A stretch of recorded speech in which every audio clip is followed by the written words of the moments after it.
Welcome to the Don't Know Much podcast, the DKM podcast, where we don't know much of anything. But what I do know is that one thing about growing up, one of the harsh realities we got to come to learn to not hate anymore is that, all things must come to an end. And today I was reading the new chapter of One Piece. That series is still going. Yes, ladies and gentlemen, still going.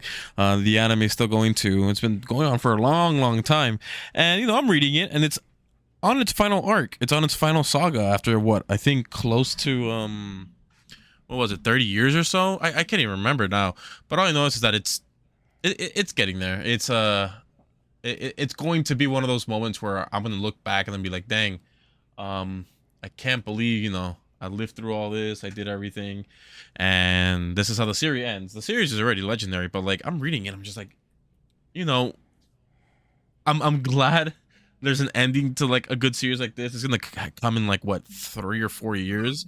That's probably going to be the case, but like I'm not sure if you have any series that you're currently watching, Daniel, or you're reading anything, or you're doing anything specific that like you're enjoying the moment, but then you're like, whilst you're enjoying it, you take a step back, you're like, you know what, I'm glad like I'm living through this.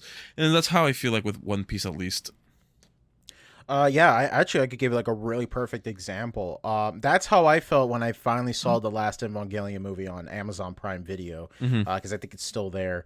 And I think I've been very vocal about this. I've always said that I wasn't the biggest fan of the rebuilds, and my problem was that it was one of those nights where I couldn't sleep. And I said, you know what, I can't sleep. 1.0 plus 3.0 just came out. Let me go ahead and watch it. But I didn't see 3.0 yet. So one night I'm like, okay, I'm going to watch 3.0. 3.0 was like an hour and a half, and it felt short. And then I realized, like, God damn it, this is the last movie before the final film came out. And I remember I was like watching like the third film. I was like, okay, so this is where they start changing things up. I kind of like certain things about it. I like the idea of it. It's like a post third impact world and how it affected everybody and how everybody reacted towards it. Is that the one where Shinji's an adult? No. In 3.0 was basically where they changed the idea that in between 1.0 and 1.0, between 2.0 and 3.0, Shinji, because he was trying to save Rei at one point, because remember, this is a rebuild of the franchise, Shinji inadvertently caused third impact while saving Rei, apparently. That sort of came out of nowhere. When normally in the original series, that's where like Ava unit would have went berserk and would have ate the angel, and everyone would have been freaked the fuck out. Be like, holy shit, the machine that we've been piloting this whole time just ate an angel. What stipulation or condition that rolls into it? Right. They try to recreate the same thing, but it's more like, no, Shinji is a badass now. He's gonna do his show and jump moment, and he's gonna be a badass and save Rei, even though everyone told him not to do it, except for Misato. Misato's like, you got to go fight the angel and save Rei. And so like Shinji goes like way deep into the core. I could be misremembering. It's been a long time since I've seen the rebuilds. And Shinji goes and saves Rei, and then later he disappears for 13 years or something, or 14 years, and he wakes up in the middle of a chamber. Nerve is no more a thing. Misato and Ritsuko now pilot a ship in the sky where they're now anti-Nerve. They're basically the opposite of Nerve. And Misato was really a cold bitch in that movie because she was giving Shinji all this crap, saying this is all your fault, yada yada yada. But all I could think in the back of my head is like, but he was just doing what you told. Like, why are you giving the guy, the 14-year-old, a hard time because he was trying to save his friend after you told me he should nut up and go do it, and then he inadvertently caused because he didn't do it right. Gosh. Well, that's the weird thing though, because that was the confusing thing. Because remember, you and me watched the movie one time when it was airing on Toonami together, and remember we talked about the after credits scene where like, well, Shinji's doing the big fucking third impact and the music is playing, the credits play, and then at the end of the credits you see Karu like throw the spear of Longinus down, and it looks like, oh, everything is taken care of, third impact was stopped. It basically made this thing where like third impact still happened, but it was sort of like condensed into a smaller part of it. Like everyone still died, a good chunk of people died, but it was still potential that people could still be alive and not get suckered into third impact, right? Right, and so I get that, and that's the one things that I've always liked about some series, or any series really, is like there's a implied that like, hey, this happened, but it's also implied like the outcome is like it's not fully fleshed out. So like, yeah, people probably survive because it's typical, but here's a little thought experiment. Like it could be the case where everyone just died, but we're not going to review that information type of shit. Like I like that. I like that kind of content where like, well, yeah, that's essentially what they stipulate, is that it's like they didn't call it third impact. They call it near third impact, where it's Okay. like a lot of people died, but a lot of people also lived. We get to see that at 3.0 plus 1.0 because up to that point, you just assume like, okay, so the only people that are alive is Shinji, Rei, Q Rei, Rei Q, and Asuka. Shinji's still 14 years old. Asuka is 14 years old. The Rei in 3.0 is not the same Rei as the Rei that we saw in 1.0 and 2.0, which is really depressing. And you only saw Anti-Nerve, and Gendo was still alive, and Karu was also there. So you assume that like, oh, then only this amount of people survive. That's why they're like fighting amongst each other and things like that. But then, at the end of 3.0, Shinji and Asuka and Rei Q just walk away, and you're thinking like, wow, that was a short movie. But then you realize like, oh fuck, that was the last movie we saw. And just to put in perspective, let's see here. When did Evangelion 3.0 came out? Let's see here. 3.0 release date came out in January 10th, 2014. We now have Thrice Upon a Time that came out in let me double check here, because remember it came out in initial release was March 2021 Japan. Let me see here. America release. Let's see here. 2022. So we went from 2014 to 2022.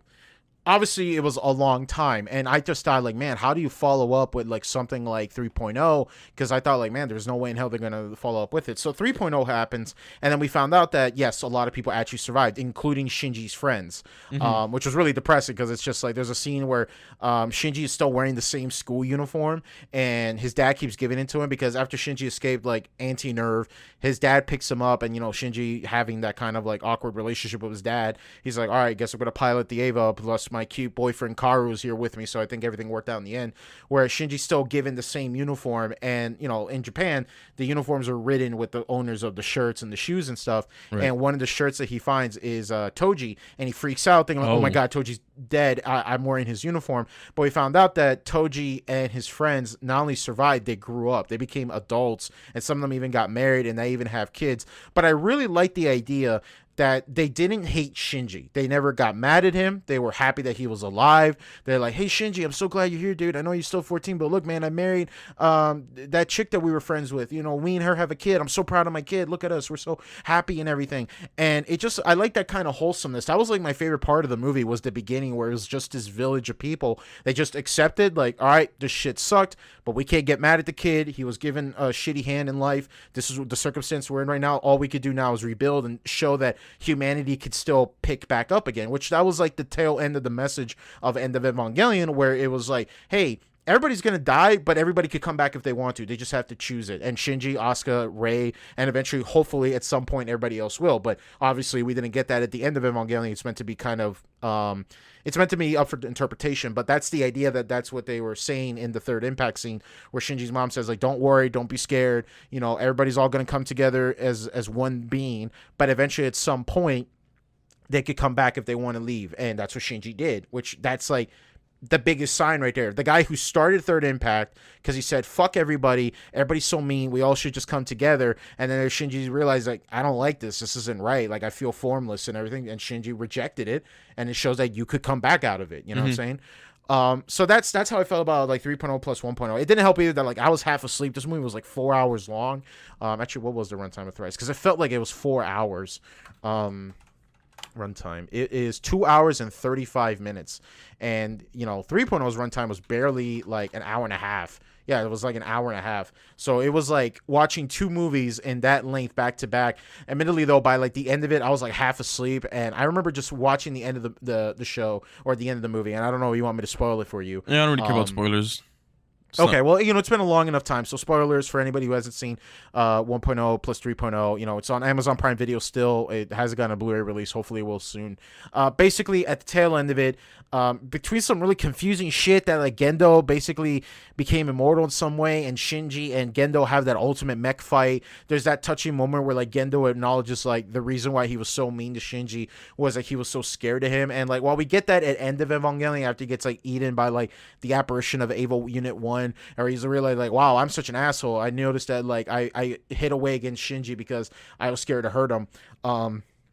there is that fight scene where Shinji and Gendo are fighting each other. It gets like really trippy and meta as fuck, where they're like not even fighting in the anime, they're fighting like in the set of the anime, where like there's like cameras and shit like that, where like it gets like super meta eventually at some point. Right. And Gendo finally acknowledges how much of a piece of shit he was. He hugs Shinji, says, "I'm sorry, I should have treated you better." And then, you know, you get that sense of closure. Some people really liked it. I thought it was a little bit cheesy, but whatever.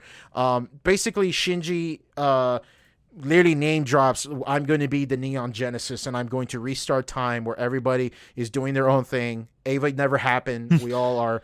I love the whole meme of like people like He swing name hard. dropped it. Yeah, whenever the name drops. So like I was watching oh dude, what movie was it? Dude, but like I think this is like way worse though, because it's like literally it's Shinji talking to the original Rei, which by the way, Rei Q dies in like the most depressing way ever in that movie, where it was like, I loved Rei Q. Fuck me, I know I'm probably getting a lot of hate from Ava fans. I think Rei Q was the better Rei in my opinion. This was a girl who knew she was a clone. She didn't know Shinji, but she was willing to have a personality where she was so happy to be in the village. She had friends. She was excited. She was curious to explore the world. She saw a baby as like, oh, a tiny human. Like she was wondering what a pregnant cat was. It was so adorable. And then like she kept like trying to get Shinji back in place. And then one day she goes up to Shinji realizing, oh, I'm a clone, so I'm gonna die eventually. She goes up to Shinji, says, "Hey, thank you so much for giving me this life." Blows up right in front of him. And you think like, oh, Shinji's gonna get another depressive episode. But no, Shinji pipes up, like, "I'm ready. I'm going to fight my dad." And I'm like, Based. all right, well, damn. Yeah, based Shinji. Holy shit. But I remember like that death caught me so off guard. Like I remember screaming like, "Oh no!" At like the middle of the night. I was like, "Why? No!" That definitely woke you up. Yeah, I was like, I remember like jumping. I was like, "Holy shit!" She just blew up her head, just like blew up like that. And I'm like, "Oh my god, she's just gonna be so depressed." And he's like, "Nah, I'm gonna fight my dad now." I'm There's like, something "Oh, about okay." Shinji and watching people close to him having their heads blown up. You know. Yeah, it's fucked. Damn, dude, that's some like bad I mean, like shit. He can't even look at the collar that Asuka's wearing without like going to a vomiting fit. Basically, yeah. Yeah, it's depressing. I think like one of the most impressive scenes I ever seen was like where Asuka was like force feeding Shinji, where it was like kind of like, oh, it's anime, but it's not even like, oh, this is cute. Like, damn, this is fucking depressing and like disturbing, because it's like animated kind of like realistically, where like she's like on top of him and like the camera's like swinging all over the place to like represent where Shinji's head is, and you just see her like shoving down like just something, a pastry in his mouth, just be like, "You have to fucking eat. I know everybody's okay with you just like moping around in this fucking corner until you starve to death, but I'm not gonna let you do that. You got to eat it." And yeah, but anyways, at the end of the movie, basically Shinji runs into the same Rei. He goes back in time and meets Asuka from the end of Evangelion. Apparently she grew up and she's still on the beach. She's a full woman at this point, because apparently in the Rebuild universe, apparently once you're an Eva pilot, you're stuck at the age of 14. They finally explained what Mari was, but I think everybody knew what it was going to be, because in the manga adaptation of Evangelion, which came afterwards, basically the writer made like a bonus chapter saying, oh, Mari's actually like related with Shinji's parents. Like she hooked them up at one point, but like it brought up a lot of questions. Like, wait, if Mari hooked up with Shinji's mom and dad, if Mari helped hook up Yui and Gendo together, how the fuck is she still 14? How does that work? They never quite explained it, other than, oh, it's the curse of being an Eva pilot. You're stuck at being at the age of 14 or something. So Shinji basically says, I'm going to name drop it, the name of the original show, Neon Genesis Evangelion, with the original Rei speaking with Asuka from End of Evangelion, saying, "Hey, I'm sorry I did everything to you. I'm glad we were able to finally talk and get this out of the way. Now that I have this closure, now we're talking in a set, like one of those like CGI sets where like people will usually wear like like the mocap outfits to like, you know, for animation purposes and shit. Yeah. And it's literally like a stage, like it's a stage, which is not, you know, not that meta, because like, you know, Death and Rebirth did the same thing with the fucking staged shot there too, where literally like Shinji is talking to Rei, and while they're talking, there's a projector projecting the original show behind them, and like Shinji literally just name drops saying, "I'm going to be the Neon Genesis So Evangelion." fifth wall break, Jesus. Yeah, like that's like meta on top of meta on top of meta, and all I can think in the back of my head is like, that's really weird that the only way I could watch the original series is through Netflix, but the only way I could watch the rebuilds is through Prime Video.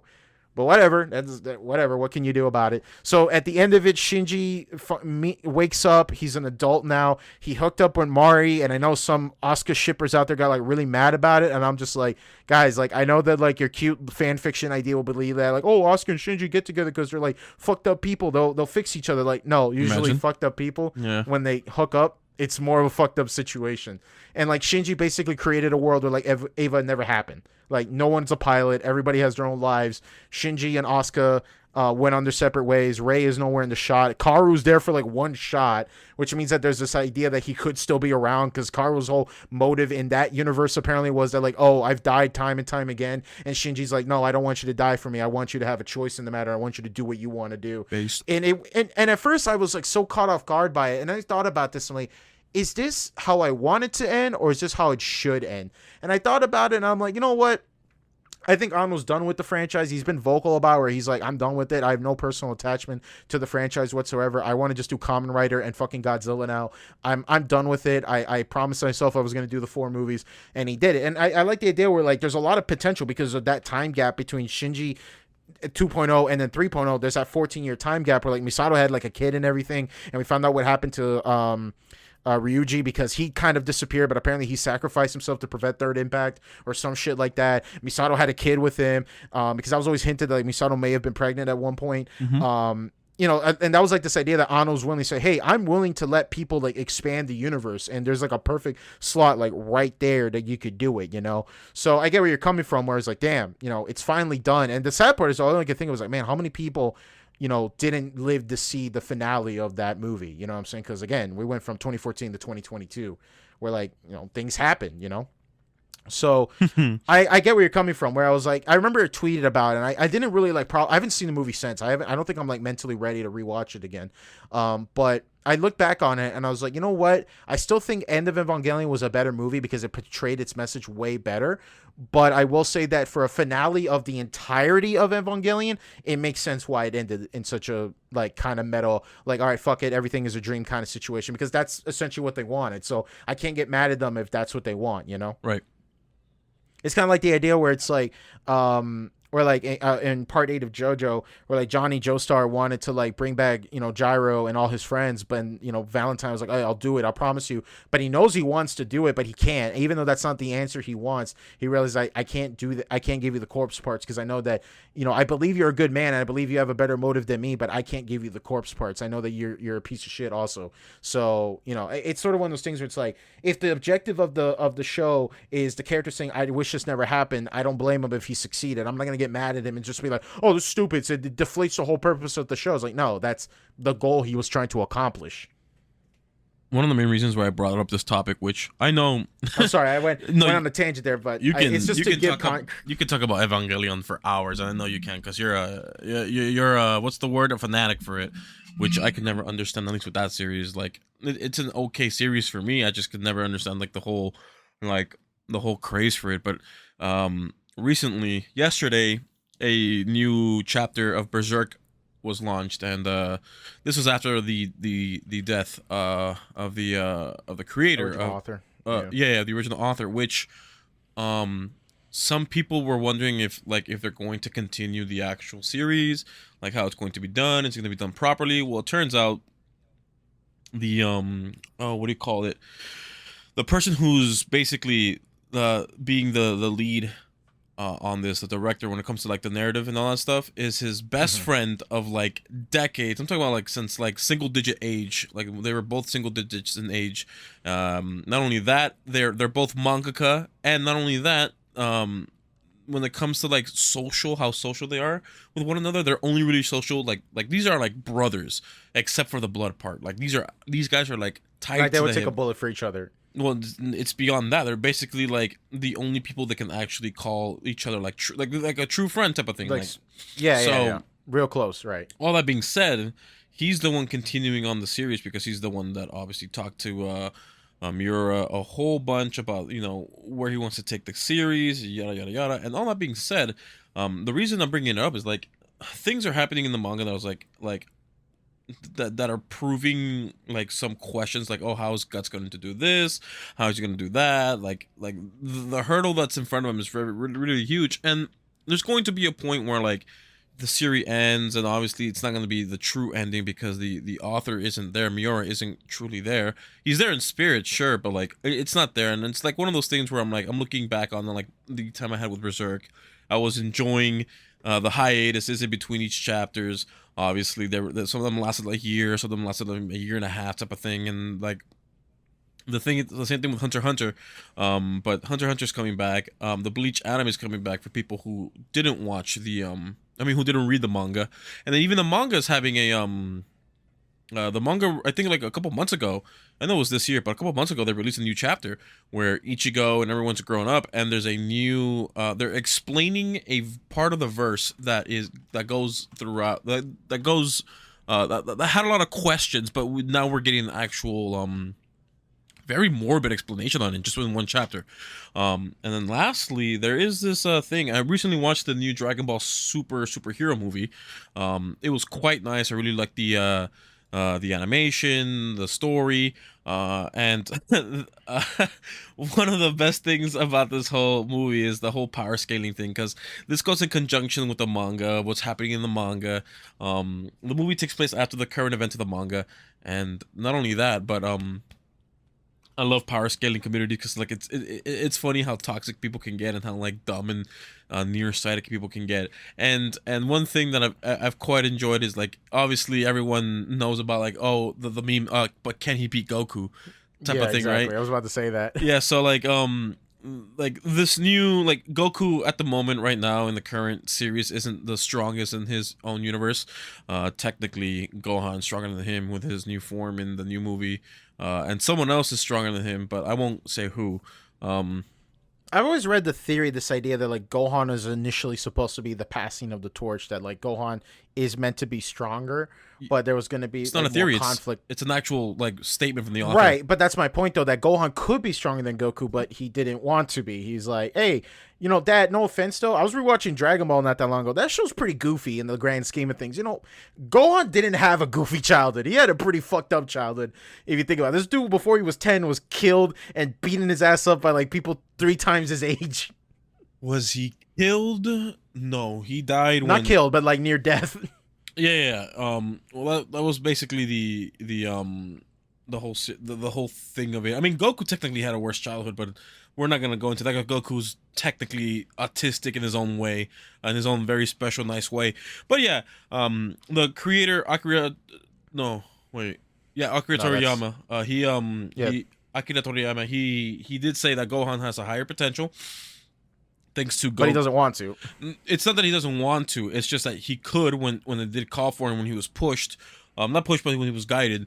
And that's when, during the Cell Saga, he turned Super Saiyan 2, and he managed to defeat, he was the only one at the moment who was able to, like, surpass the limits of a Saiyan to such a degree that, no one else could because of how saturated his, Saiyan cells were, and all that. And all that being said, in this new movie, I kind of don't like how he reached that point, but like I can enjoy that he's now where he's supposed to be. He's stronger than both Goku and Vegeta.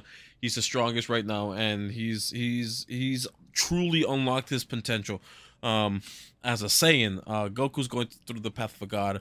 And now the question is, will he keep that track record when he eventually gets brought back into the main series? The thing that I like about him, most Dragon Ball movies weren't canon until just recently. Yeah, all the Dragon Ball Super movies are canon. Right. Yeah, so that's or at least the narrative implications of it. So like everything that happened in the Battle of the Gods isn't like all canon, but when it was transferred over to the show, that part became canon, and then Resurrection F. And then from that onward, the Broly movie and this new movie, the superhero movie, those are canon as is, because the anime is not going to cover those 2 arcs apparently.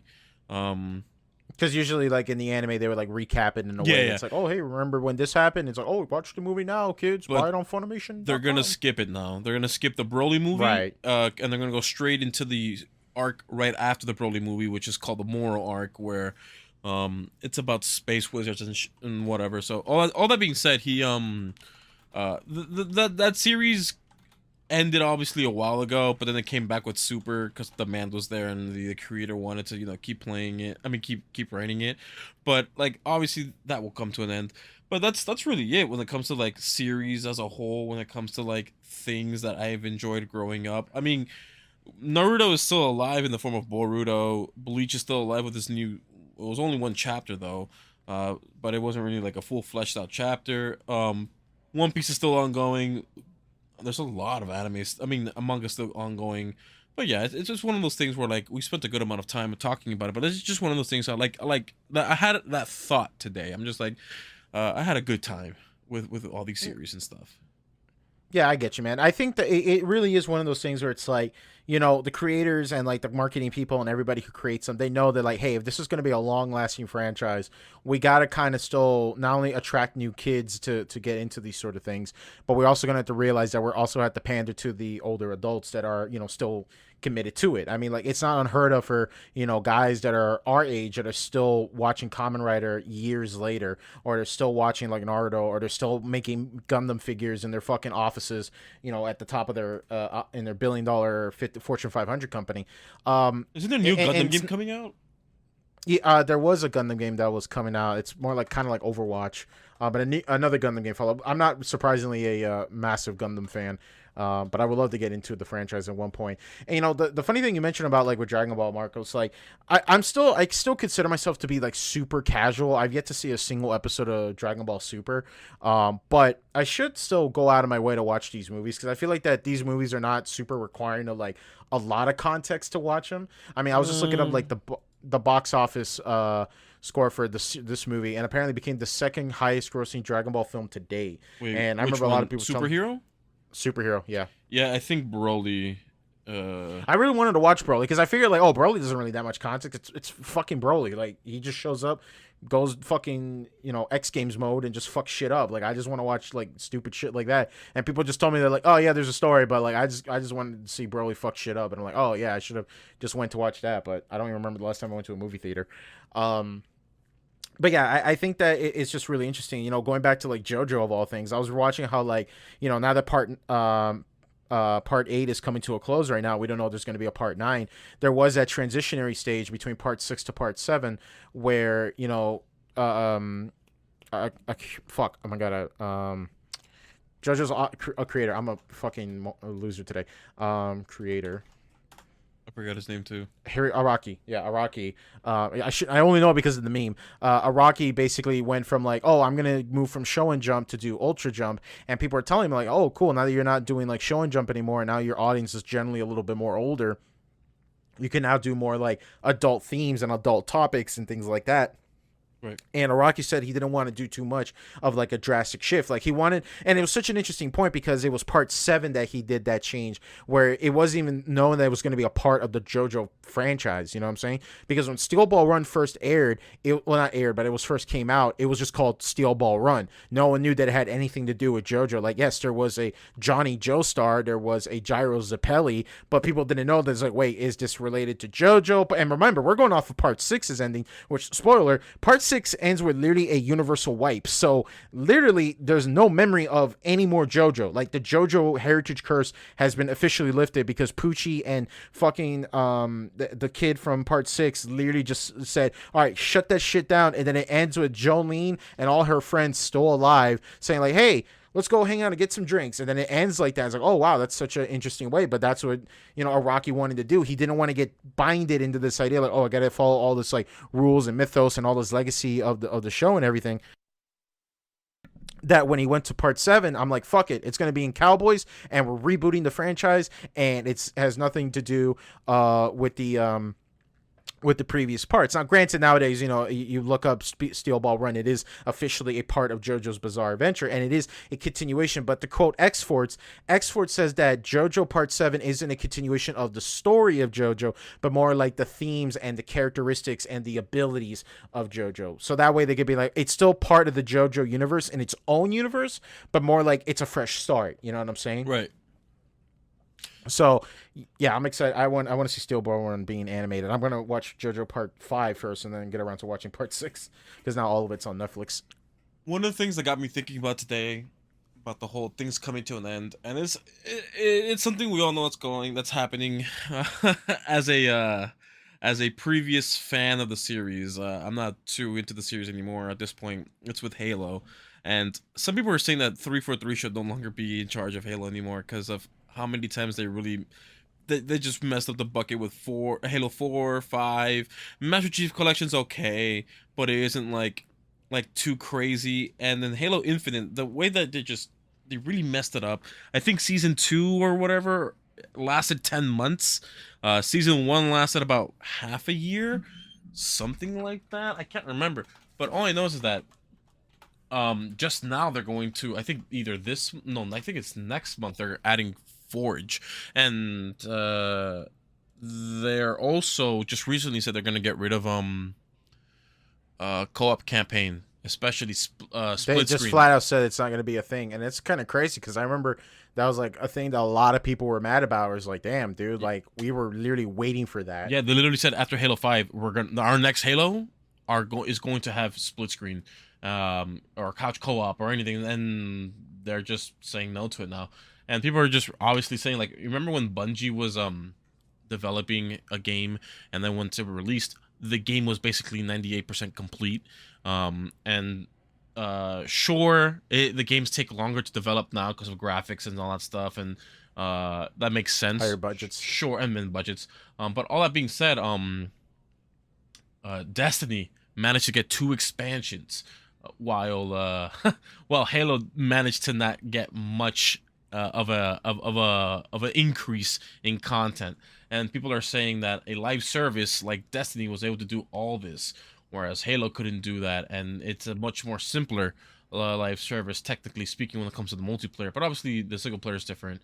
But all that being said, people are just like saying it's probably about time, maybe for 343 to just work on something they're more what do you call it?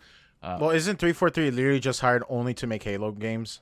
I don't know what their expertise was beforehand, but when it comes to the whole Halo ball, people have been disappointed. People have been like, I mean, it's not unheard of in the franchise. Like, there's literally developers that are only hired to work on only continuing a franchise that an author doesn't want to do anymore. Like, that's literally what they're brought on to do. that's true. That's also true, and that's the sad part because like obviously And it's like, damn, that's like your only job, and it's only getting worse. and I guess we could just work this with something else we talked about prior to recording. So we all know that Bungie was bought out by what do you call it, by Sony, and they're gonna stay with Sony. And I'm pretty sure, yeah, I'm pretty sure Bungie's now, yeah, there are now I'm pretty sure they're a company under the SIE umbrella, the Sony Interactive Entertainment umbrella. All that being said, there's no way Bungie's going to go back to Halo. It's just, I feel like this is the death throes of a giant game. I mean, Call of Duty Vanguard. I'm still, I love zombies. I love the zombies mode in any game really. And Call of Duty Even the bad ones. even the bad ones, but Call of Duty Vanguard has been really bad. The maps that they use weren't good. Like, No, they're just multiplayer maps. no, let me tell you how bad it got.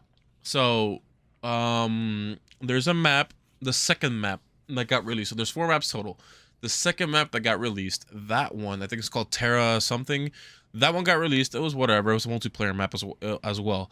However, this recent map that just came out, which ended the story of the zombies in the Vanguard lore, they reused the map, the second map, and just hit a reskin, and they just added more goodies to do while inside the map, and that's really it. And I'm just like, is this it? I guess. And that was it. That was really it. And then the third DLC was Shido Numa, a World at War map, zombie map that it was okay playing it now that they added a new section, but that was really it. Zombies was a big letdown in Vanguard, and Vanguard as a whole obviously needs no explanation, needs no more introductories, because like everyone knows that Vanguard just didn't hit. It just flopped. Yeah, no, I still haven't installed Vanguard since I've even played it. I just realized, oh, that was fun for like 2 days, and that was the end of it. Oh, so you bought it? That's Yeah, I told you I bought it out of a whim one day. I came home from work. Oh, I was like, right, I right, feel right. You did. playing a multiplayer game. I played it. It's like, this is not fun. This is a big waste of time. It plays exactly like Modern Warfare 2019, but way worse. And I am not down for it anymore. I even played a little bit of Warzone recently, and I still didn't have fun. I've been playing a lot of Apex, but yeah, I just it just didn't do it for me.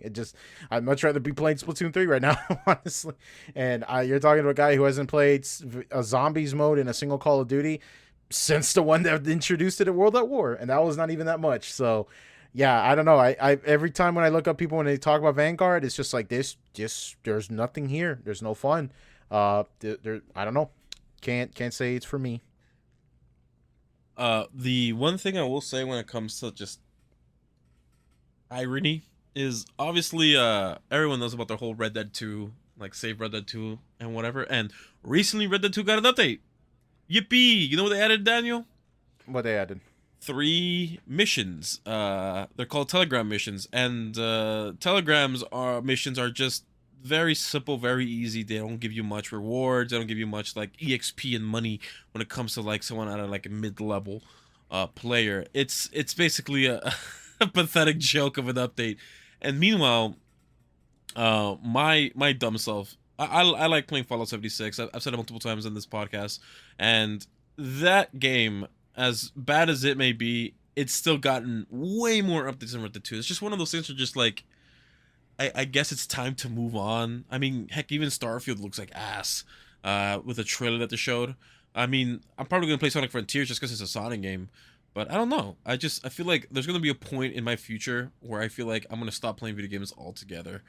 Or at least for the most part, stop playing video games, like, for the most part. Because, like most of these games are fun, but I guess there's a point where, like, you just get too burnt out to do anything. I can see that. My argument with that matter is like I feel like that when I used to like play like Apex Legends like in a toxic way where I was like playing it not like I was toxic to people, but I was like I knew that I wasn't having fun, but I didn't think like, oh, I could play anything else.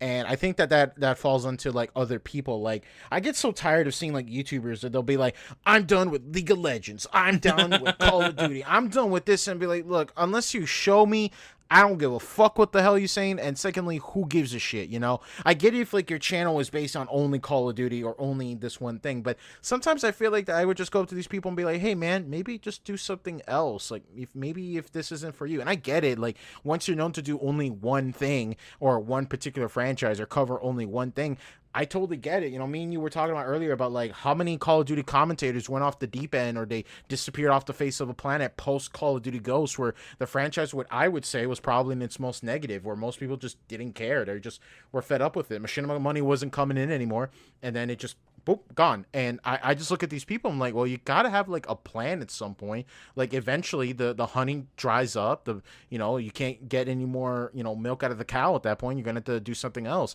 Either the franchise dies out, you don't like enjoying it anymore. You just kinda have to say, I'm gonna do something else, and that's why I would never want to be like known to just be only associated with just one thing. And that's not just only with gaming. It could just be like with a manga you're a fan of, a movie you're a fan of, or anything. You have to always have a plan to either bring your audience into something that you also like, or you have to be determined to like get people interested in not only just yourself but also this new thing you're doing. I wanted to ask you about this, and I know you've always wanted to have like a big music episode one day.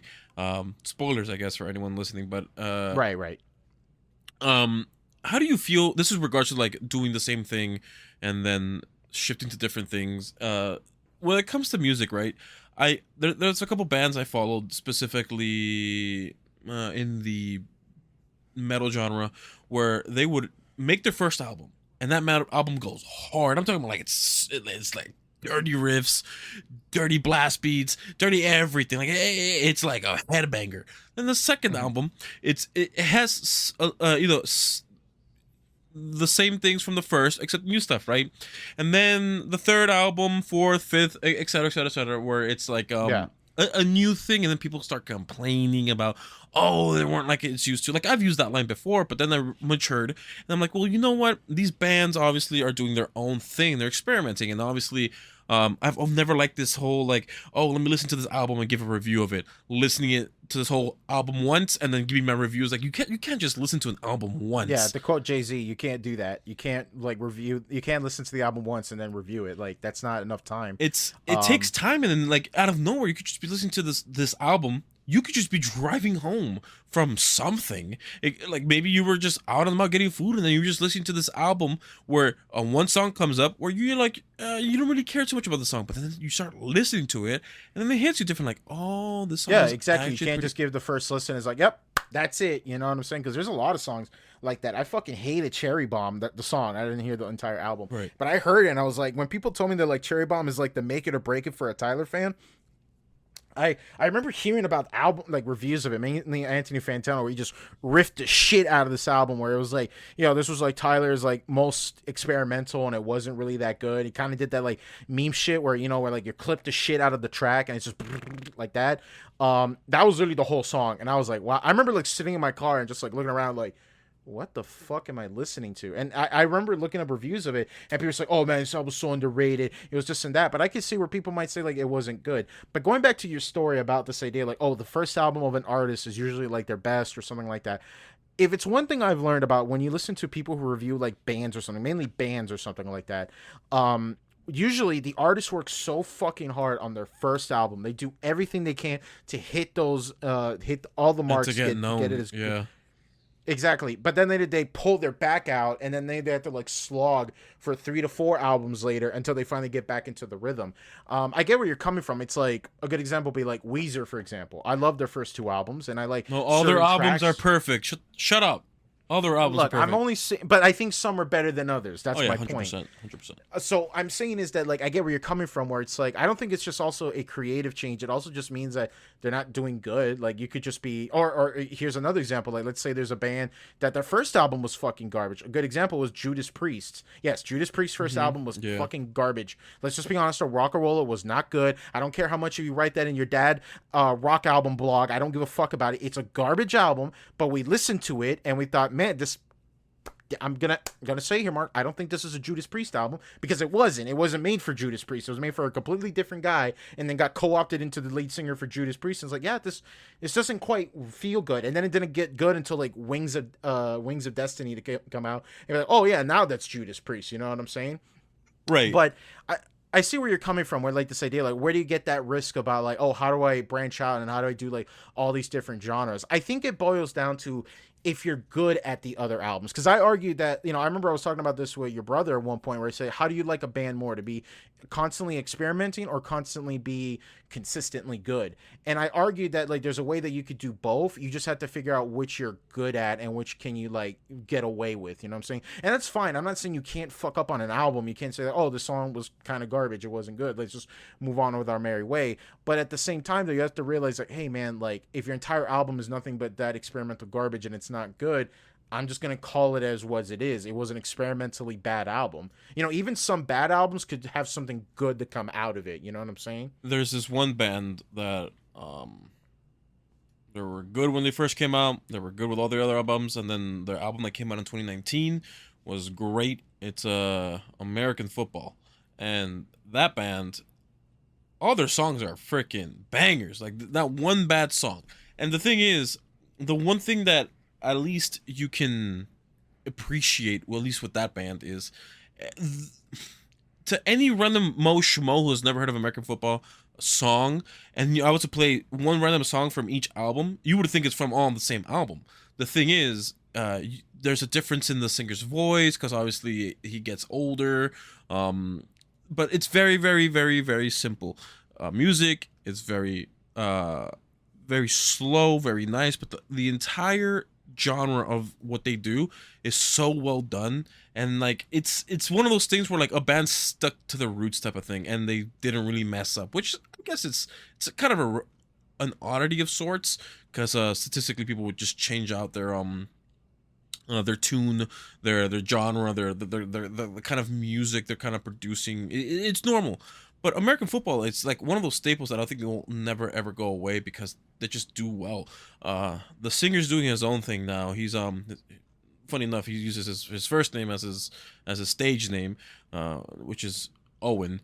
And I'm not sure if you ever heard of American football, but it's one of those things where like it's one of those bands, it's one of those groups that I can realize that I don't mind if a band does its own like they stay to the roots and they don't change. But I can see why people would get pissed, like not pissed, but like I guess bored on the whole. You know, I would like to see something new or experiment. I mean, that's why I like Tyler so much. Like his stuff. Obviously, you'd expect him to be like the same from his first album. Like, no, the man's changed up his tune. The man's changed up like what he sings to, what It's he a raps natural to. evolution that's gotten better, you know. Of And I course, think that's like the argument that I say, where it's like, where I look at, like, I remember I was talking about this with a friend of mine. He's like, man, I don't like the new Tyler album. He's singing too much. It's not all about that bruh. rapping. And I'm just like, dude, we listened to Wolf, and Wolf was like the bridge between that. Cherry Bomb went off the deep end a little bit because he really wanted to experiment, but then he took from both Wolf and Cherry Bomb, saying, okay, how do I make a good album that experiments my sound and still sounds consistent? And that's like, it's a necessary album. Right. That's why, like, I argued that, like, if a bad album came out and the album afterwards was better, I argue that the bad album had to come out first as a necessary evil to realize, okay, what worked and what didn't work. You know what I'm saying? Right. I mean, like, we can even bring up a fact that, like, well, what if an artist, a band member wants to leave the band and do one thing? Look at the fucking Ramones, or like, which was the one who went to do Funky? I don't know. Funky. Oh, it's Dee Dee Ramone, I believe. Dee Dee Ramone. Funky Man. There we go. God, this song was fucking garbage. He left the pop punk band, or at least that's what people called it back then. But he did like a rap album called Funky, and it was just weak. And it like, you left the Ramones to do this shit, and it was bad. And like, you even admitted, like, oh, I can't do it because I don't get rap music. I don't know what this is. What? And I'm like, Okay. yeah, like, he just said, oh, I'm going to leave this punk band and I'm going to do rap. And then he just came out of me and realized, yeah, this was like a really bad idea. I didn't even know what rap really was. I just thought it was funky, so I started doing it. And that's just like, hey, man, I'm not down with that. I like you, Dee Dee, but I'm not a big fan of that. God, this music video is cringe. The one thing I will say overall is like the one thing I don't like about video games and music industry as a whole is obviously there's going to be some talents that are going to be passed up, not because they're bad, it's because the public light isn't on it. So like there's plenty of small bands, small bands, indie games, etc that are great, and rarely will they get a recognition from the public. I mean, props to the dude who made Five Nights at Freddy. The dude can retire happily as a Which he did. yeah, he did, Yeah. as a indie video game creator, and I mean, or developer, and that is, I mean, that's the dream. That's quite literally the dream, and to the point Right. where even Toby Fox, I think that's his name, for the dude from Undertale. Yeah. He Undertale was so successful that his new game ventures are all going to be free because Yeah, he just doesn't want to charge people money, especially he's like, you guys have a hard time. I'm pretty comfortable. I mean, Here you go. Just even Undertale was cheap for the game, like for like how replayable the game is and all that stuff. Like that game is awesome. That's the thing about like even like bands. Like I'm glad that certain algorithms exist today. That's like, hey, you like this kind of genre of music, and here's this kind of music on Spotify that we recommend, or on I use YouTube Music because there's a lot more music choices on there. So it's like, hey, here's this random band that you haven't heard about. I was like, they play something similar to like all these things you've liked and put on the playlist. I'm like, oh dang, I've never heard of these guys before. These guys slap, and then yeah, and stuff when like the that. algorithm hits just right. Same thing with what was it? What was the sound one? The SoundCloud. That SoundCloud, yeah. Same thing with that one, and it's one of those things where like I'm glad it exists, but honestly, most people aren't constantly looking at new games or new bands the way like you'd expect them to, because like the gaming industry and the band or the music industry is so saturated. You're just like, there's just so much to pick. Yeah, of course. I mean, like, especially with the day and age of the internet, there's always going to be like an excess amount. I was, while you were bringing that up, I was literally curious to see a Dee Dee King, which is Dee Dee Ramone, when he started that rap career and he had like only one album and one single. This man doesn't even have 1,000 monthly listeners. There's no play count for Funky Man.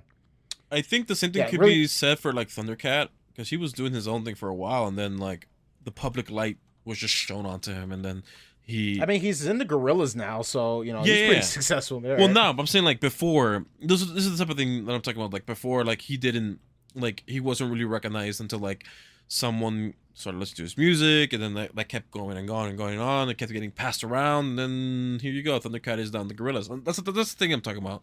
It's like the I same mean, thing. he's been on. Wait, look. Literally, I'm looking at all the albums he's been on. He's been on Kendrick Lamar, Bruno Mars, Ty Dolla Sign.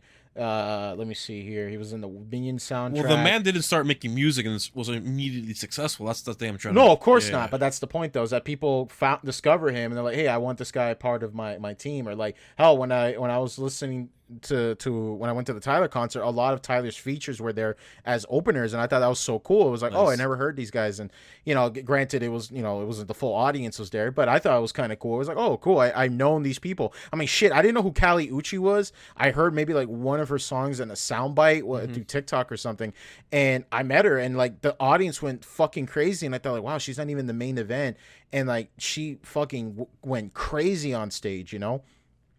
But yeah, that's When well, we could definitely talk about more about music another time. Marcos, there's actually this topic that you and me were kind of we talked a little bit before the pod, and we are kind of hesitant on talking about, but I think it means a lot that we should probably talk about it. You Sure, agree, or should? sure.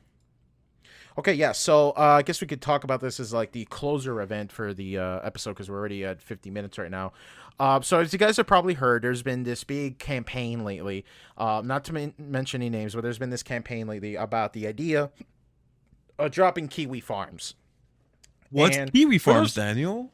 yeah, I was about to say that. Kiwi Farms, if you probably don't know what that is, you're probably a normie who has a functioning life Yeah, that doesn't care about like locales or probably doesn't get into the nitty gritty of yeah. the This is internet. one of But those online things where like the majority of Americans don't know what it is because they don't spend their time online. So those who, yeah, yeah, understand. yeah, it's no dark net, no like shady shit, you know what I'm saying? But it's a website that I don't think your grandma or your mom or your sister, that do not that go on the predetermined social medias probably go to.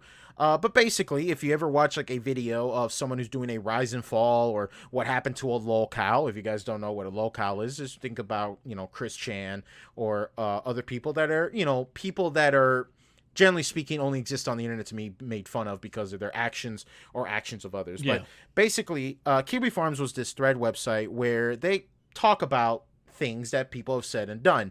I don't agree with everything they've done. I will admit that some of them have done some pretty heinous shit, but I think generally speaking, everybody who's ever visited Kiwi Farms, even I visited once or twice, if a thread really caught my eye or there was like something to do. I remember I was like trying to figure out who Darkside Phil was, and I didn't get the hate. Like everybody quoted Darkside Phil, and then I Googled Darkside Phil, and one of the things that came up was a Kiwi Farms thread where they like break down everything he's done.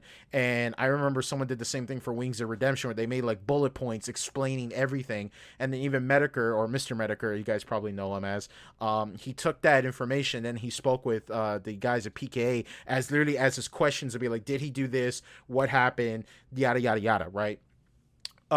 So basically what Kiwi Farms is, it's generally speaking a website about threads about locales or people that they're interested in or subject matters or events. And I'm not going to say that everybody on the website is sweet people and are very open-minded. They're not all of them are at least. No. But then again, you could say the same thing about people on Twitter and any other social media platform. Basically, yeah. Because as much as like these companies want to act like that everybody is super friendly and super likable, listen, I could go on any thread on any website and there's always going to be someone arguing for the idea that they should legalize child porn. So I don't know any platform that's going to be able to completely wipe that shit off, but you can't tell me that every platform is safe. I would say that a site like Kiwi Farms is a little bit more open about it. It was like, yeah, if you say that stupid shit, we're just going to point and laugh and you'll be like, hey, check out this fucking idiot. So yeah, Kiwi Farms was basically being targeted by this big campaign about people who believe that Kiwi Farms is the threat or cause of this idea that they're like ruining people's lives or doing all this fucked up shit. It's the evil 4chaners, like they, like the news say on all the time whenever some stupid shit happens on the internet. Things like that. And eventually, the person who was pushing for this sort of market, she was doing her thing. She was pushing all this thing. She was gaining from a lot of attention, some financial gain and things like that. And Kiwi Farms was sticking up. Or like, no, we're not going to do that. They targeted the website provider, which was Cloudflare. Initially, they said that we're not going to shut them down. We believe that freedom of speech is a good thing. Mm-hmm. You know, they brought up an interesting quote when they gave a statement about it, where they said that like, imagine if the fire department was told to not stop burning down a house because they thought that the person who lived in the house didn't have the proper moral character to be worth saving their house for. Like they were told, like, oh no, don't save that guy's house. That guy's an asshole. He's a piece of shit. You know, he It's doesn't one of those deserve to have his arguments house. on the online, like, should you platform something that's morally or ethically apprehensible? It's one of those things where, like, obviously, when it comes to like politically speaking on the digital sphere, like it seems to be like people on the right tend to be banned for certain topic points or whatever. People on the left tend to support that, and it's like, oh, is that free speech or whatever? It's one of those things where like people having this argument about free speech, whatnot online, and yeah, the argument I heard about is the whole fire department not going to your house because it's being burnt down because you said some really heinous shit. Like you said Rocky 2. I mean, Rocky 1 is better than Rocky 2 type of stuff. Like that's a pretty heinous crap, you know what I'm saying? So like, you know, obviously your house should be burnt down. No one should help you out type of stuff. Like that's kind of cringe. So, you know. Like that's kind of like the slippery slope on that. And my argument with that matter is that it shouldn't matter whether or not the website allows that communication. I think the website should communicate it with their audience, with their users, and they say, hey, you're allowed to talk about XYZ thing. If you don't like it, look, we're being upfront with you about it. I don't like this kind of like shaky cam thing where it's like we're going back to like Twitch, for example, where Twitch, whenever they get hot water about like, hey, we don't like this thing you're doing, we think that these people shouldn't be streaming this kind of content, rather than like, you know, buckling down on it, they made a new rule that condones that kind of thing. And recently Twitch got into a little bit of issue because I don't know if you heard about this story, Margos, but basically a girl was, you know, she got a hot dog in her buns. Allegedly. No, she streamed it, and she was upfront I about know, it. but the thing is, like, people are just saying because people are saying that allegedly she was just getting dry humped, and I'm like, I mean, the reflection it shows some things, like, well, you know, but it's a sexual act committed on Twitch, essentially. Yeah, and there's this, and people were making the joke that like, oh, someone streams getting fucked on Twitch, you know, especially if it's a girl, they're not gonna get much of a ban. She gets like a week ban. Well, meanwhile, that's like, the thing. Yeah, the creator that was biggest on this is Jadion's his name. He's a he's basically a troll a troll content creator, and he got pissed because, well, someone who literally does porn or a form of porn online only gets a 7-day ban. Where I get the frustration, and here's the part where I'm being a corporate shill comes in. Their terms of service says 7-day ban for masturbation, for sex, anything on that. Like their actual TOS even outlines and an actual like suspension, 7 days. I can get why someone would be frustrated, like Jadion, because he got banned for less, but like, yeah, it's on there for 7 days. That's the problem though, is that like Twitch will give you, all right, we could give you this if we show your cock out and you milk that bitch out for 7 days, but if you do something that isn't on the terms of service, but they believe that they could finesse their way, like, oh, this is a permanent ban for you, you know what I'm saying? Yeah. And I just look at that as like, well, that's the problem. Like, we're not mad at, I'm gonna say this right now, call me a simpy one, I don't give a shit about this argument like, oh, titty streamers, women should do this or that. Fuck it, girl, do whatever the fuck you want, get that bread, get that paper. We could talk about like, is that manipulation or things like that. I don't give a fuck. You do whatever the hell you want to do. What I complain is that if Twitch wants to enforce rules, then we should be pointing back at them and be like, okay, if we're going to play, mall cop here, then we should be quoting you guys and say, if you tell us that the rule is this, why am I getting punished for that, Yeah, it's one of those things where obviously in Twitch we know that people are a lot more lenient to female creators.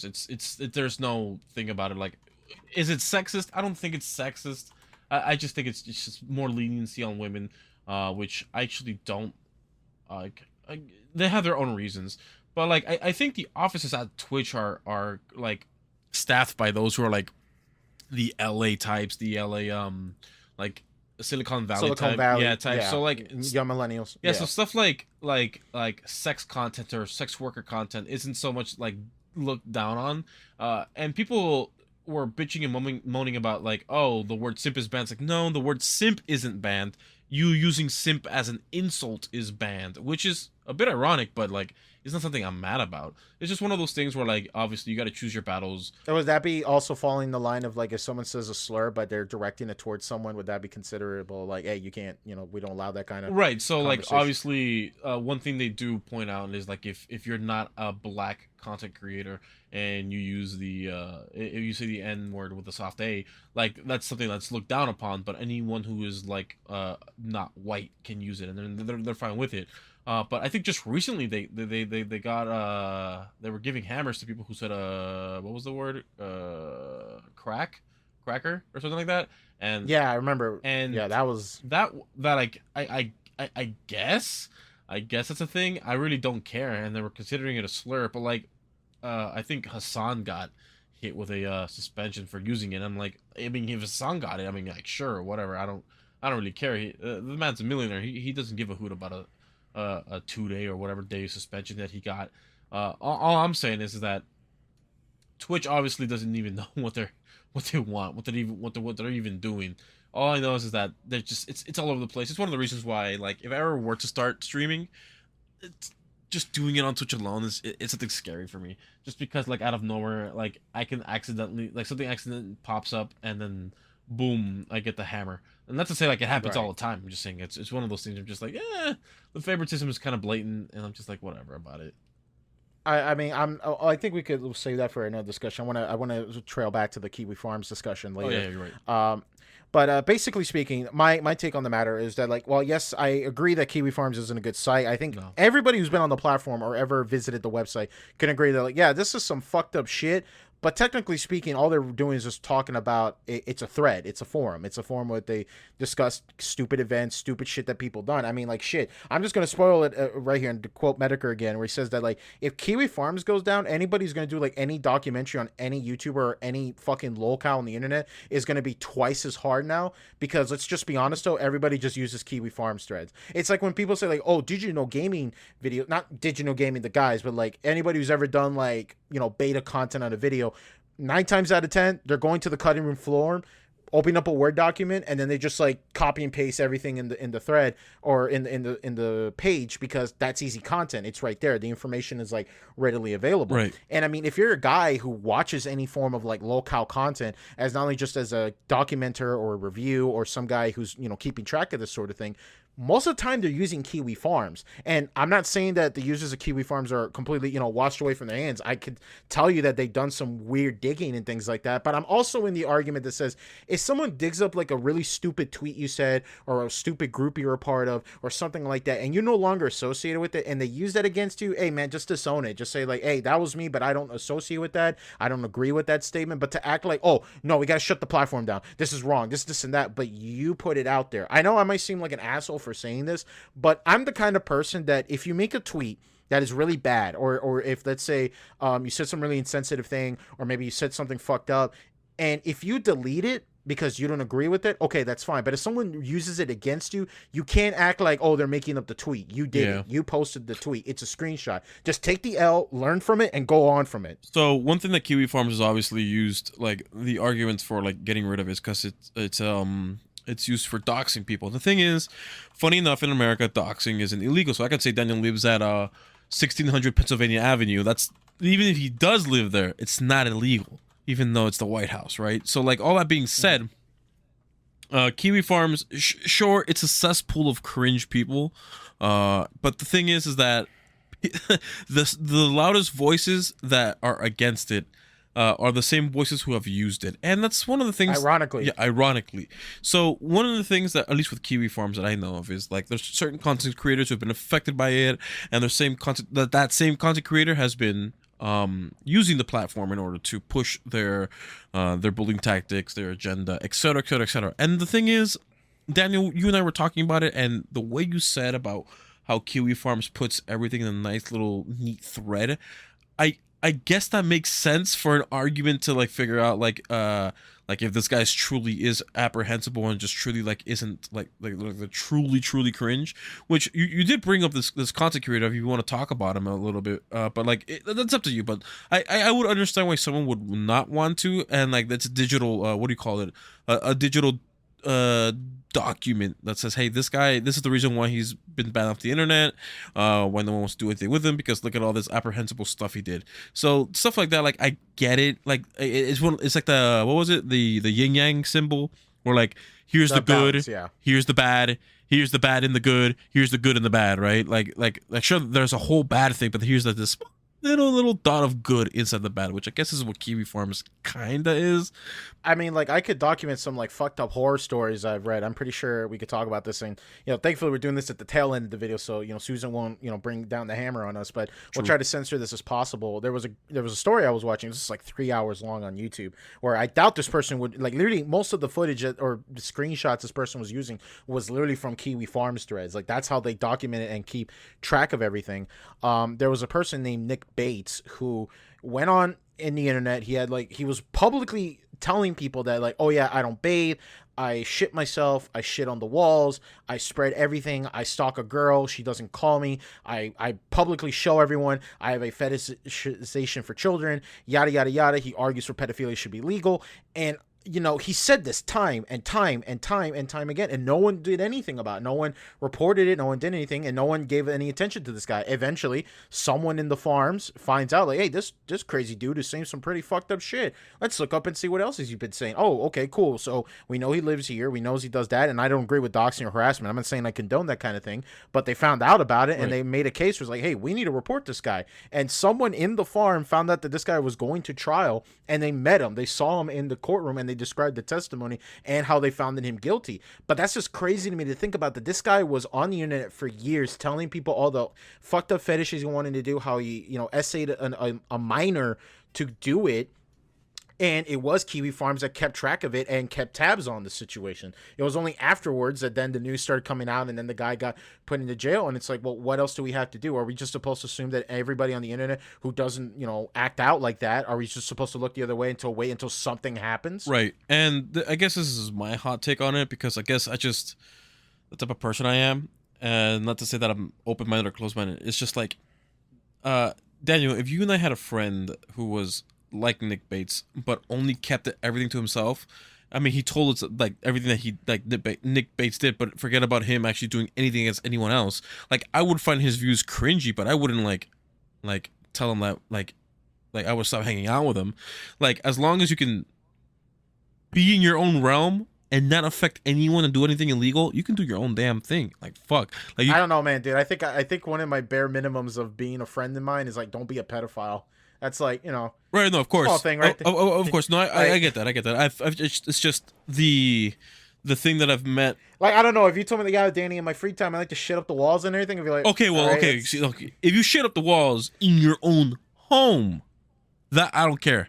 I just won't visit your home. You're gonna smell bad too. This fucking asshole didn't bathe. I get that. But if you're telling me you go to the random Burger King, not buy anything from Burger King, and you're one of those dickheads that just go to the Burger King and just smears their crap all over the wall, making an employee clean on that, I was like, all right, that's very apprehensible. Like, we're not friends if you keep doing this, and I'm aware of it. Like, that's something else. But yeah, like, it's one of those things where, like, it's the same thing with, like, with homeless people. My experience with homeless people is, like, most of them have mental illnesses. So this thing with this whole Nick Bates thing is, like, I can only assume, I would like to assume he doesn't have anything bad with him mental wise, but, like, I'm pretty sure with all you just said, he might have a couple loose screws, and that's the sad part. And I've mentioned this before in the previous episode. It's just like, socially speaking, society will see someone who, like, obviously has mental health issues, and if it's your friend, you treat them differently. But if it's a stranger, you just be like, ill. Like, stop doing that. Stop being such a weirdo type of thing. And I'm just like, yeah, I get it. But, like, I mean, I get where you're coming from. But Nick Bates obviously, it's sort of he obviously did something to someone else that was apprehensible. So then, no, screw that guy. So. Yeah, exactly. So I get where you're coming from. It's that sort of thing where it's like, how much can you, like, you know, I get it. Mental illness is a bitch. You don't think straight and you don't like have all your all your cards in your hand, and you're probably like running on a low deck. And I get it, you're probably going to do some stupid shit. I totally get that. Right. But once you get to a point where like someone gets hurt or physically harming themselves, that's where like it gets kind of fucked up. And someone was making the argument where it's like, oh, if someone who was assaulted before, they might be likely to not bathe because that's like a defense mechanism with them. I've heard some horror stories about that with women where they'll just be like, oh, I don't bathe because the guy who assaulted me would smell me and he wouldn't want to do it to me. So that was like my natural instinct. I've met people But who are convinced that they're gay because they were, when they were younger. unfortunately, yeah, it's sad. It's really fucking sad.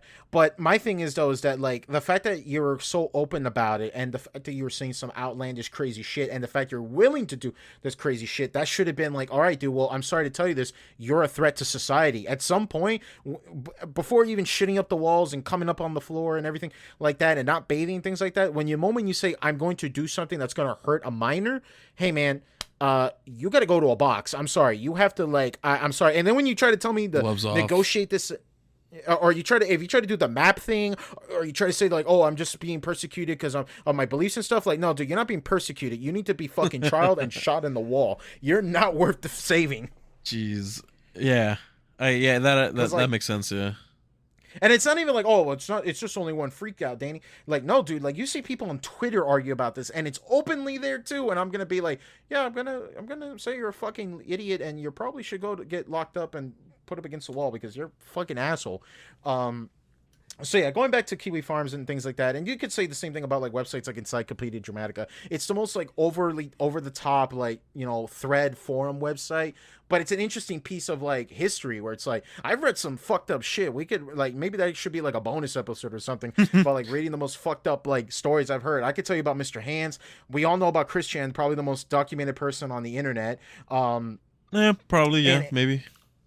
I mean, like, it doesn't help too either that Chris was providing. And that's where, like, goes back to my point, or is that, like, if Kiwi Farms was, like, harassing innocent people because of shitty takes or things like that, that's where I draw the line. But if someone who's actively doing stupid shit and they're putting it out there and everyone's, like, pointing and laughing, like, hey, look, this person's actually fucking stupid. Mm-hmm.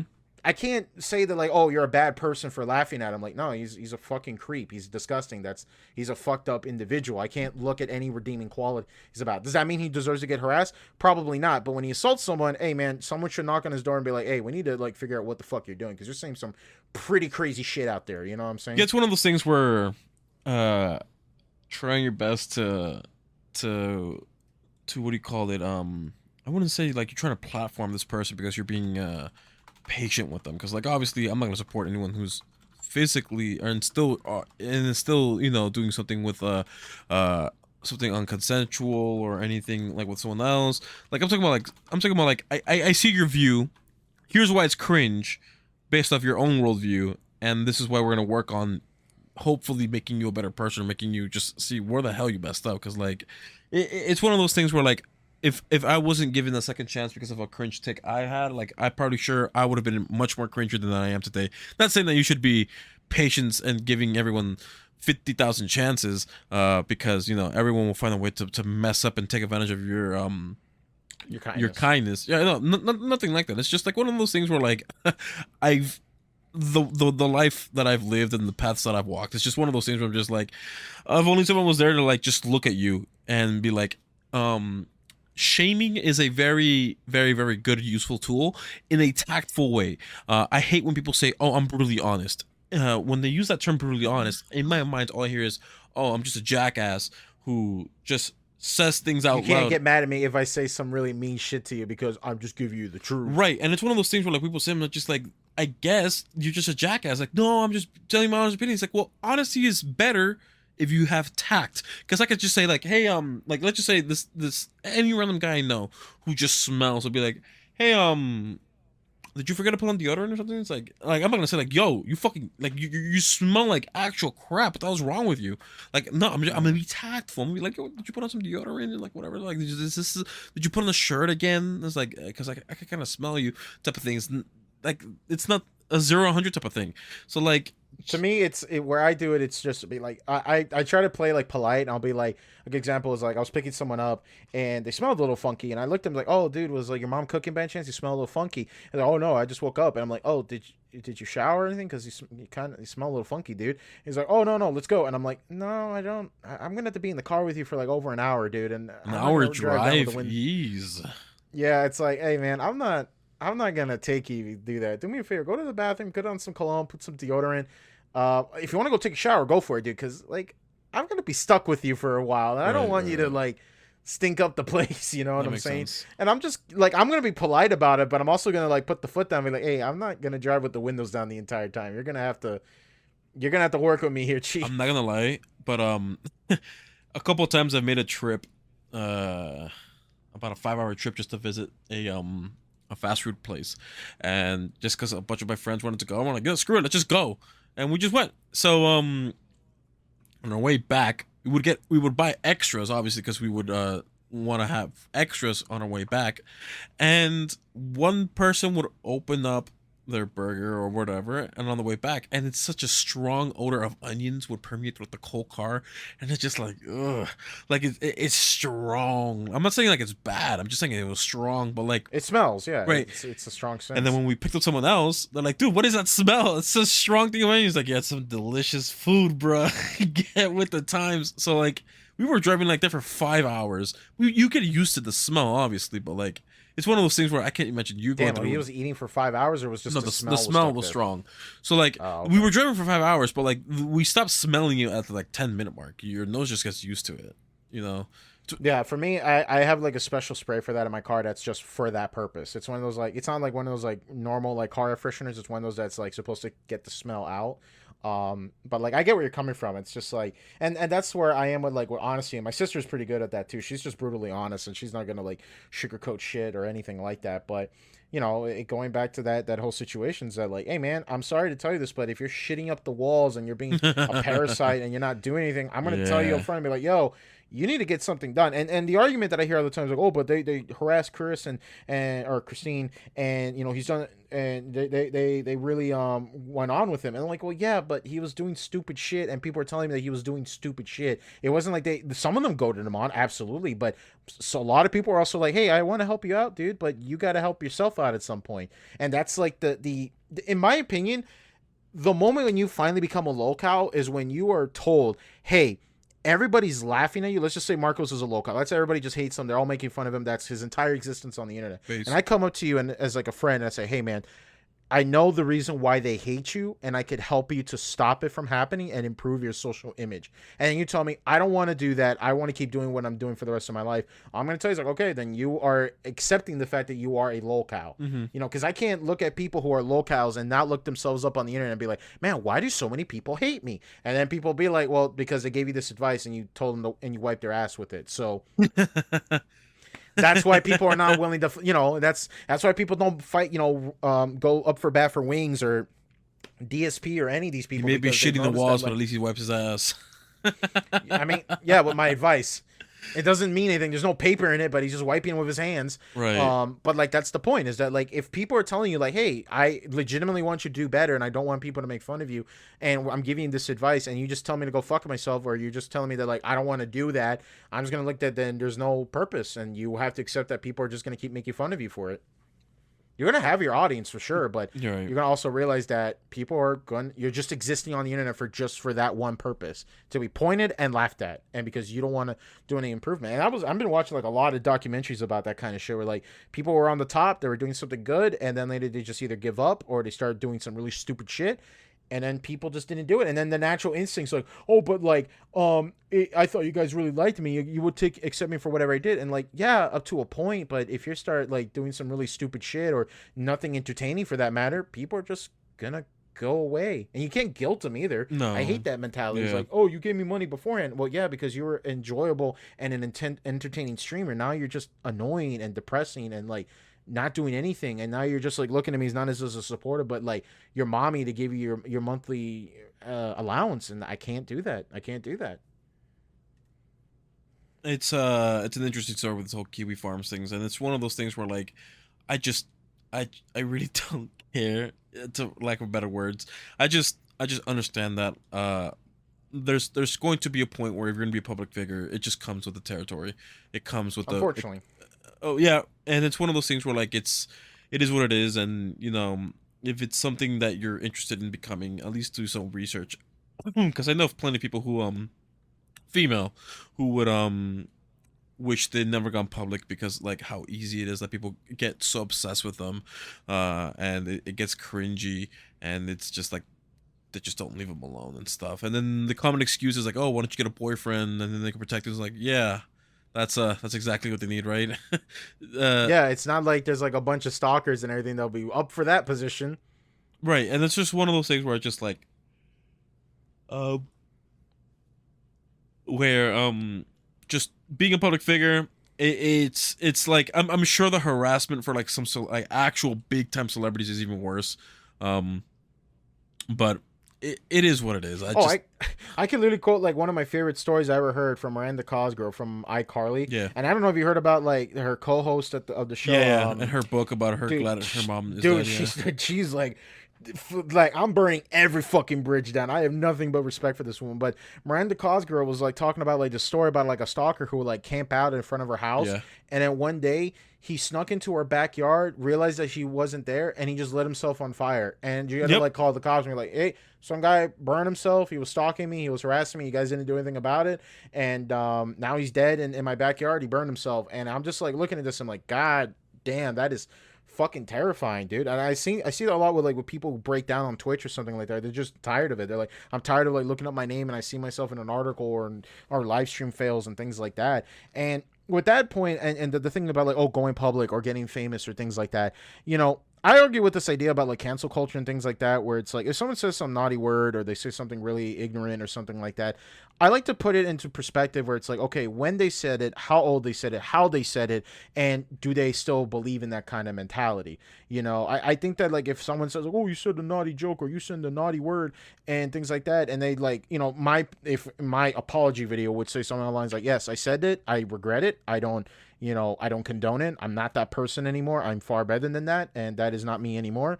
Move on my merry way. Be tasteful. Oh, come on. It. The mob won't like that response. But that's the point, though. You can't. But that's the fine line you have to do. You have to be firm on it, but you also can't be like super, whiny too. Because how many people on the internet make an apology video every other week, and it just gets tiresome, and it's the same fucking song and dance. Yeah. Like, I'm gonna do better. I'm gonna do this and that. And like, dude, no one gives a shit. You're letting these people ruin your life. I mean, I remember like this whole thing about like this TikTok person found out that like she said some really naughty shit on Instagram, and she said, oh, I'm sorry, I didn't remember to do it. She freaked the fuck out, and then all these people were like, oh, but you said this thing though, and that makes it heinous and irreplaceable and things like that. But like, it's TikTok. When you get canceled on TikTok, unless you're in prison, most kids don't even remember what the fuck you did, and you'll still succeed. And like, I can't agree with that statement. Look, it just acknowledge you did something stupid, move on, and then you never do it again. And then that's like the end of it. You don't have to make a sad face. You don't got to put on a fucking dog. You don't got to cry. You don't got to like put fake tears in your shit. Just own up to it. Say, yeah, that was me. I regret it. That was really fucked up, and I'm really glad I'm not that person anymore.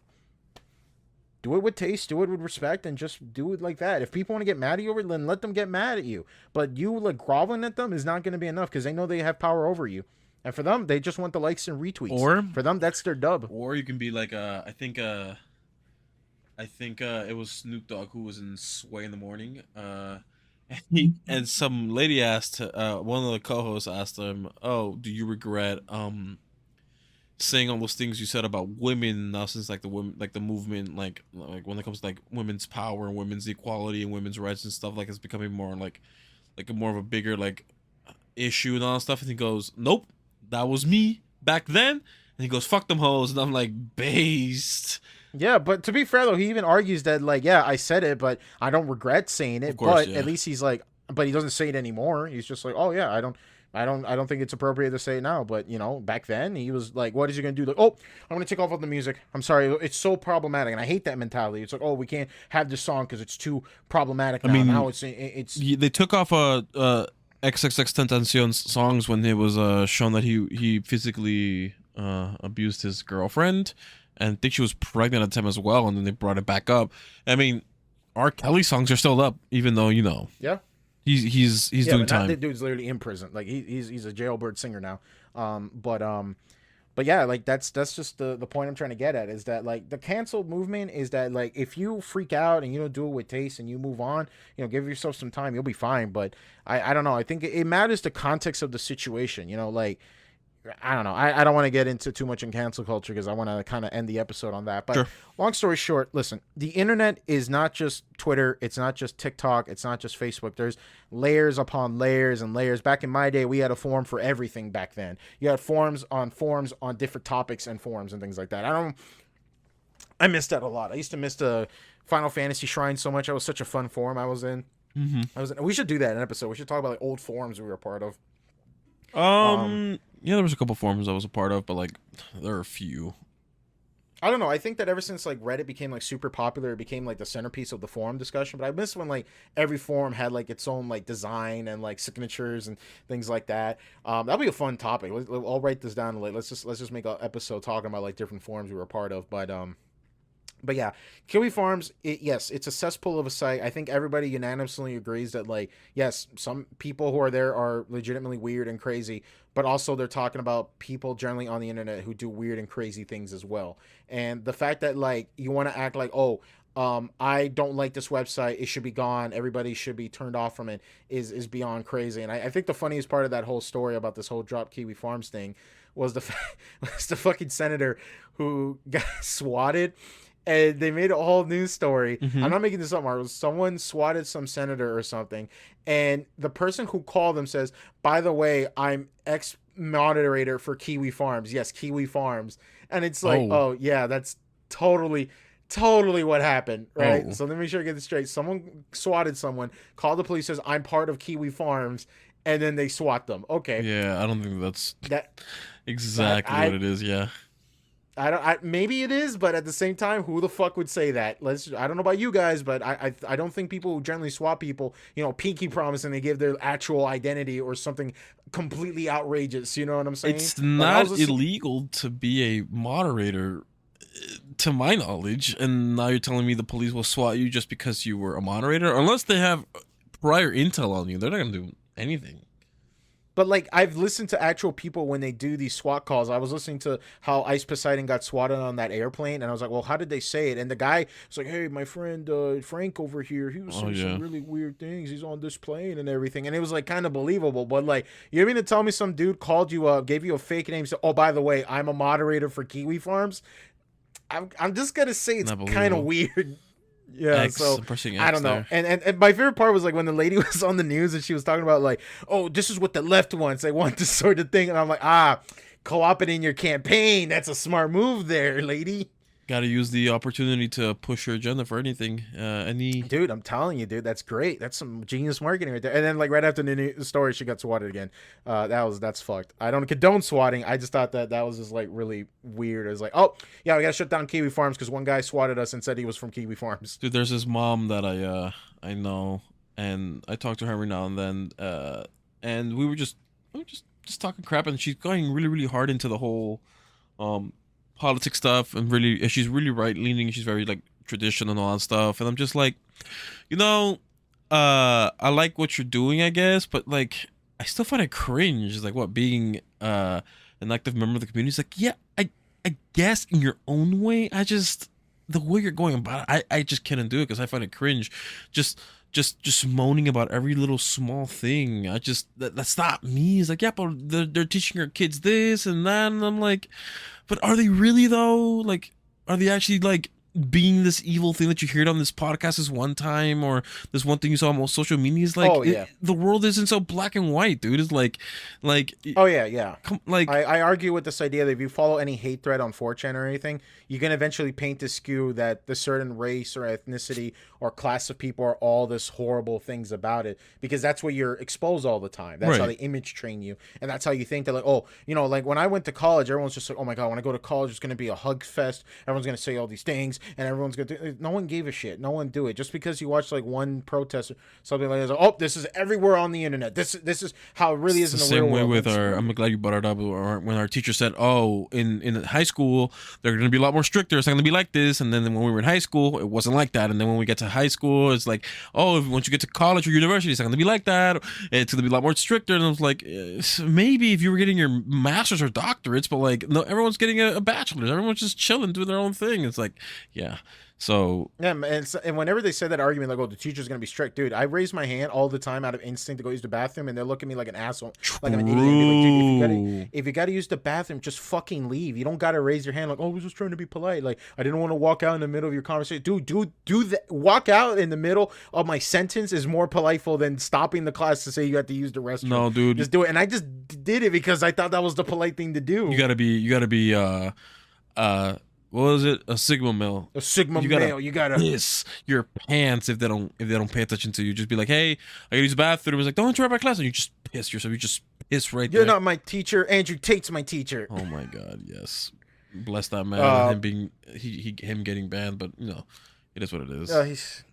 I don't know. I've watched his like video on it. I can't believe I met people like him. That's gonna be an interesting day to talk about. But anyways, so yeah, all I gotta say is that it's a slippery slope. And once you shut down one website that talks about things like that, you don't think there's gonna be another one that's gonna come up similar like that. It's a slippery slope. And like, I get it. Like, but I also like to believe that like everybody in the internet also follows those kinds of websites because they're curious. Some people are just like garbage content, or some people just like reading about like crazy shit. And I remember I was thinking about this too on the way to my house today, where I was thinking about this idea, like, do you think it's maybe the internet that makes more crazy people come out and do this kind of crazy shit? Yeah. And I argued that it's not. It's just that it's more possible to see about it, because now any psychopath with a phone and a 3G connection could like post a random shit on their forum, and then they could go from there. I mean, this Nick Bates fellow didn't have the internet to him most of the time throughout the week. He had to go to a separate family's house to go use the computer, and yet this dude was still posting nothing but heinous shit. And I'll be like, well, it's not like that they're swatting him or they're like leaking his shit. He's providing that kind of content. Yeah, that's true. Well, not content, but that kind of posting, you know? And that's what I argue, is that like there's always been crazy people in the world. It's just now the internet is such an open platform that anyone could come up there and be like, hey, I smear shit on the wall. Ain't I crazy? Yeah, and I'll end with this. It's one of those things where the internet, it's one of the things I have against banning certain people, because when you're questioning, it's like, if this is something that you do is normal, like, hey, I like to eat the actual thing that holds the actual banana in place, right? Like the crust, for lack of a better word, right? Like the actual peel itself. And people will find it weird. It's like, yeah, you shouldn't really eat that. There's not that much like too much nutrients for it if you just eat it raw. You can cook it, you can boil it and mix it with some other things, but like, it's not something you should eat by itself. It's kind of like not that like socially like something you should do. Not even monkeys do it, right? And then you're like, yeah, you know, maybe. Then you go into a forum where it's only talks about eating a banana the whole thing. I'm talking about everything. You just take one big old bite, right? You don't care what it has, how hard it is, how mushy it is. You just one whole big old bite, the hard and the soft. And then you identify with this group. You only identify with this group. You only talk to people in this group, and then you see you think that, oh, this is just something normal. And then you basically what do you call it? You close off yourself from actual valid criticisms, and yeah, it's one of those things where it's like, if you're a part of a community or things like that, it's sort of like one of those things where like I hate associating myself with anything. Like, nothing aggravates me more. It says you need to fight this cause, or you need to say these things or this, that, because you are X race, age, color, anything like that. No, fuck that shit. I am Danny, and I voice nothing but myself. I don't represent anybody but myself, right. And that's how I want to keep it as. Don't associate me. Don't co-opt me into anything else because I should believe in this and that. If I care about a subject matter, I'll talk about it. But you can't come up and tell me that, oh, you can't say this or that because this doesn't agree with me. And that's how I feel about like with most movements on the internet. It's like I can't agree with everything, or I can't, I don't represent anything or anybody else because I'm only myself and I can't, speak for anybody else other than me, and I don't want anybody else to speak for me as well. True. Same. But yeah, I think we kind of like we traveled a little bit there. Maybe we should do a little bit more old internet content. I think that'll be kind of nice to recap on that sort of thing before things started getting all homogenized and, you know, formatted in this idea. But with that, ladies and gentlemen, let's go ahead and wrap up this episode of the DKM podcast. Thank you so much for watching and listening to the DKM podcast. Sorry about disappearing on you guys last week. Had some things coming up in my days, and I wasn't exactly available, but I'm glad to be back. I feel like this was a great episode to come back to. I was preparing for Labor Day, not gonna lie. What was that? I was preparing, like, the whole weekend was all preparing for Labor Day and stuff, like Sunday and Monday. Why? Because you have to, like, do something on Labor Day? Yeah, just doing things with friends and families. Yeah. Oh, yeah. No, I had a couple birthday parties to celebrate, so that's why I was, like, completely unavailable. And it doesn't even help either that, like, my mind wasn't even where I was. I was kind of, like, thinking about every other thing in the middle. Yeah. Because life changes and shit like that. But anyways, yeah, thank you so much for watching and listening to the DKM podcast. As you guys know, you can watch us and listen to us on Anchor, Google Podcasts, Spotify, any of your streaming services are available for you. If you also could watch us on YouTube at our YouTube channel that we're also uploading this to. And if you haven't yet, feel free to join our Discord server. We would love to have you in our community. And you want to keep up to date whenever the DKM boys are doing something regarding to the podcast or doing their own shit, feel free to follow us at DKM Podcast at twitter.com for all your podcasting updates. And with that, ladies and gentlemen, I just want to say thank you very much for watching and listening. Take care, and until next time. See ya.